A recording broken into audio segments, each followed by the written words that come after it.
Hi, my name is Nick Liu, and I'm a chef and partner at a restaurant in Toronto called Dai Lo. I was born and raised in Canada, and I have a strong understanding of what it means to be Chinese-Canadian. The first cooking experience I ever had as a kid was making dumplings with my grandparents. My brother and I, we stayed with them, during the summer because, my parents worked a ton. They forced us to make dumplings and watch Y&R, The Young and the Restless.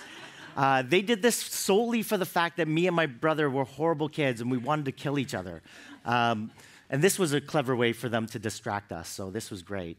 I didn't realize how important this experience was going to be. At this point in my life, I considered Chinese Canadian food, to be real Chinese food, and Chinese food that I was brought up with, just to be home cooking. My cooking style is New Asian cuisine. But before I talk about that, I want to tell you what my food is not, okay? People often describe my food as fusion. As a culinary professional, this term to me is incorrect. It leaves a bad taste in my mouth, and I hate the word. I'll forever associate fusion, or the F word is what we call it at the restaurant, with the tacky trend of mashing up a bunch of different Asian flavors, putting a fancy French spin on it, and then selling it at a fancy price. Fusion means a lot of different things to people, but for me, during my culinary education, we defined it as a trend that started in the 70s. It built momentum and peaked in the 90s. It was a mashup of different Asian cultures, ingredients, and culinary techniques. These were created by and executed by French-trained chefs.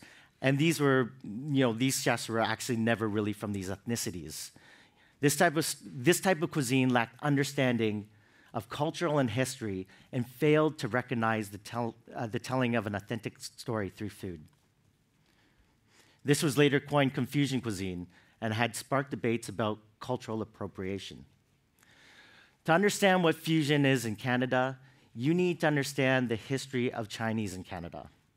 The landscape of Chinese immigrants changed dramatically in the 1885 during the Chinese Immigration Act. Along with a head tax that could be as high as $500 a head, Chinese immigrants could not come into this country unless we were cooking food in a restaurant, washing your clothes in a laundromat, or selling you cigarettes and bread at your local corner stores. So in case you're wondering where these stereotypes came from, we did not create these. They were kind of forced on us, yeah? And then came the Chinese Exclusion Act in 1923, which ironically we called Canada Day. This massively influenced what went on a menu in a Chinese restaurant in 1800s and 1900s for the fare being closed down. This act forced Chinese restaurant owners to write their menus in English and use ingredients that were local and more suitable to a Western palate. I don't know, could this be fusion? This was the first massive evolution to Chinese cuisine since the Columbian Exchange in the 1500s, which birthed the style of Szechuan cuisine, which also could be fusion. During the Exclusion Act, dishes like chop suey, fried rice, pineapple pork, and General Tao chicken were created. You would never find these dishes in China.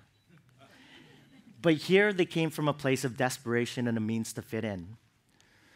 I consider these dishes to be true fusion, but most of you consider this to be true Chinese food.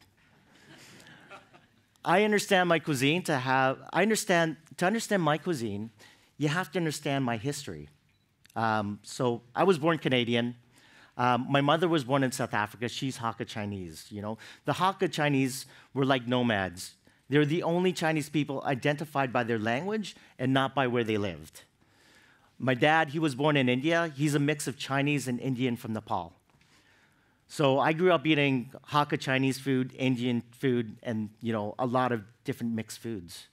I was born in Scarborough, the most multicultural part of Toronto. Everyone was different, so everybody fit in. Then we moved to Markham. Markham back in those days was fields and good old hockey boys.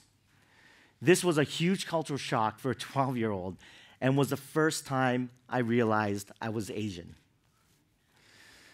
The politics of centuries ago had now reared its ugly head in the lunchroom.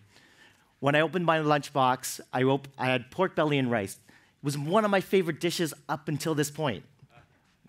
I still remember one kid looking over and saying, "Ew, that stinks." Another kid, pointing and saying, "That looks like crap." So the next day, I asked my mom to make me a peanut butter and jelly sandwich just so I could fit in.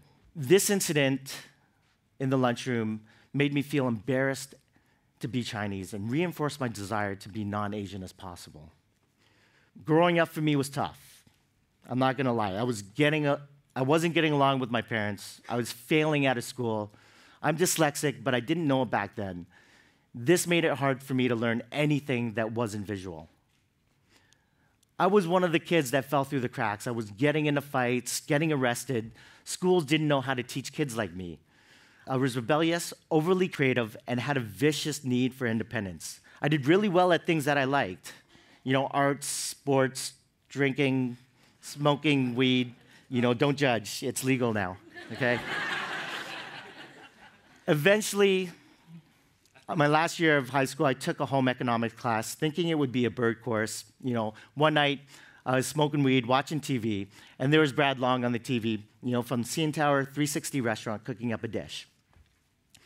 I was completely captivated by the fire, the intensity, and the adrenaline.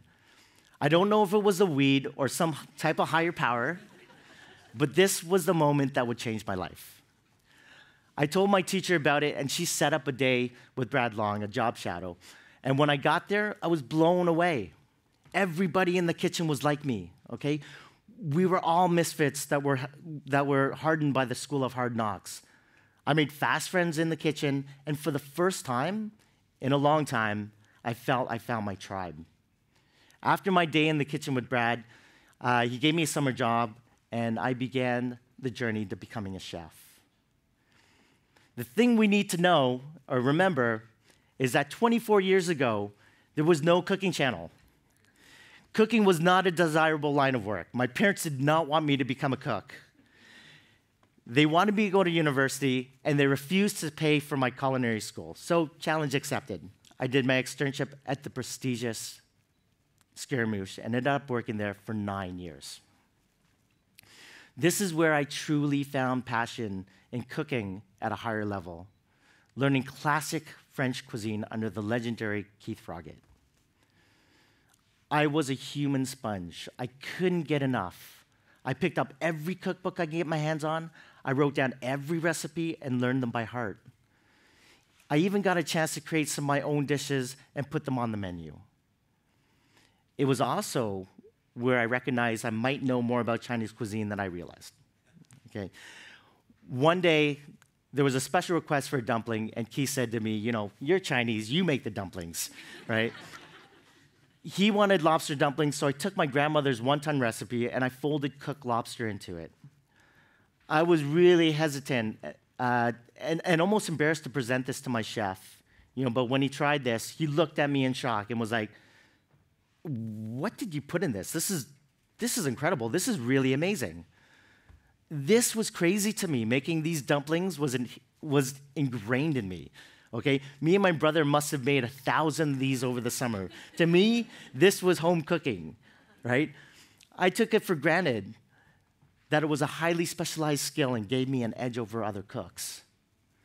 After my time at Scaramouche, I left Toronto to travel and hone my skills abroad. First, I moved to Italy, where I learned the importance of good ingredients. I also learned the instinctual art of using local products and pairing it with wine, and the pride of growing your own vegetables and grapevines. I love growing things now.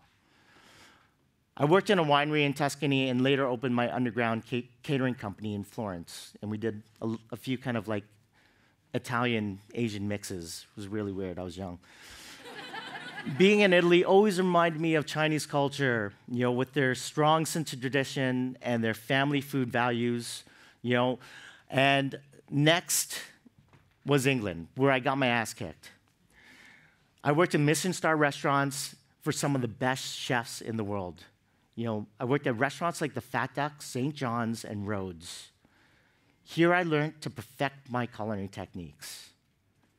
I learned to adjust my palate to precisely control flavors and to abstractly think of food to connect with diners. At this time, I was staying at with my family in England. And one night, after an exhausting and particularly rough day in the kitchen, I came home famished, not just in my belly, but in my soul. My Auntie Grace was still up, and without a word, she started pulling things out of the fridge. She put some broth on a stove and pulled out a stick from the drawer. She placed a ball of dough in front of her, floured the table, and started cutting pieces off. With incredible speed, she took the stick and started rolling dough with it, folding it, stuffing it. Chinese chives were flying. She was flicking sesame oil, pinching things, cutting things, rolling things. She put some things in pans, other things in pots, and in 10 minutes, had 6 dishes in front of me. This was an epiphany. I worked for some of the best chefs in the world, cooking some of the best food. And in 10 minutes, my Auntie Grace destroyed them all. I will never forget that night when my auntie fixed me supper, and without even knowing it, fixed my soul through food.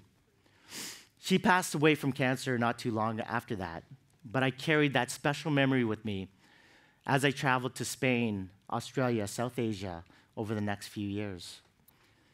After my epic colony travels, it was time for me to come home. I was excited. When my parents picked me up, they were excited. You know, they were like, we made a reservation at one of the fanciest restaurants in town. I think it was North 44 at the time. I told them, you know, I'd really rather just hang out at home. You know, I just really want my grandmother's dumplings. So we went home. My dad whipped up some dumplings, and I'm telling you, it was like tasting them for the first time. They were so good. This was the first time I tasted a recipe, a family recipe, and thought to myself, this is worthy for a fine dining restaurant. And then being at home and tasting recipes and family dinners, this happened again and again. So I took time to learn my grandmother's recipes and learn how to cook like my grandmother. I even started creating new recipes that integrated these ingredients and techniques. So in a sense, connecting with my family recipes made me reconnect with my culture. And it's crazy because I see a lot nowadays with a lot of chefs in North America who are doing new Asian cuisine really well. Many of them share the same culinary backgrounds. They're born in North America, worked for years in French restaurants, and eventually found their identity by going back to their roots and incorporating that into their repertoire. As a chef, we are so fortunate, to be in Canada and have access to so many varieties of ethnic foods. It's easy to be Canadian and still have a huge pride in our own culture. And I believe as long as chefs aren't using this culinary global change for appropriation, I really feel it's just an integration of culture in cuisine. And for example, I take everything I know, every experience, and they just started to naturally come together. There are so many similarities in different dishes, in different cultures. All my experiences that I had in my life, all the travels allowed me to recognize these similarities. To become open-minded about every life experience opened so many opportunities for creativity. Being given this opportunity to tell my story on a plate at my restaurant and share my family recipes with my cooks and guests at Die Low is my redemption. It created a sense of resilience and sustainability in an industry which could be so unforgiving. I prefer to call my style of cuisine New Asian cuisine because, in a sense, I am a New Asian. Like many children from immigrants, I don't quite belong here and I don't quite belong there. But now I embrace all aspects of my ancestral roots, my diverse family history and growing up in Markham and my world travels. I take Asian dishes that I grew up with and my beliefs of using the best locally sourced ingredients to create something new. It's exactly what my Hakka ancestors did, creating Asian food, with Indian and Jamaican and South African ingredients. You know, if you want to look past culinary terms, technically, all cuisines are fusion. Inspirations from traveling and trading is nothing new. Tomatoes, they come from South America. Noodles are native to China. Where would Italian food be with any of these ingredients? Even the Chinese food that we serve across North America is a bastardization of authentic Chinese cuisine. You know, but over time, as culturally naturally integrate, everything will come full circle. It will no longer be about fusion or confusion or cultural appropriation. It'll just be about good food. Recently, I did an episode with my parents for a new podcast, appropriately called Home Cooked. All of our differences just kind of melted away. You know, we chatted together, we cooked together. Here's a glimpse at how food brought us in full circle. On his graduation day when he had to give a speech, and he came along and said he was going to be a great chef. And everyone laughed. No, I felt proud. You know, he comes along and says this. He turned out to be a good chef. You know, he kept his word.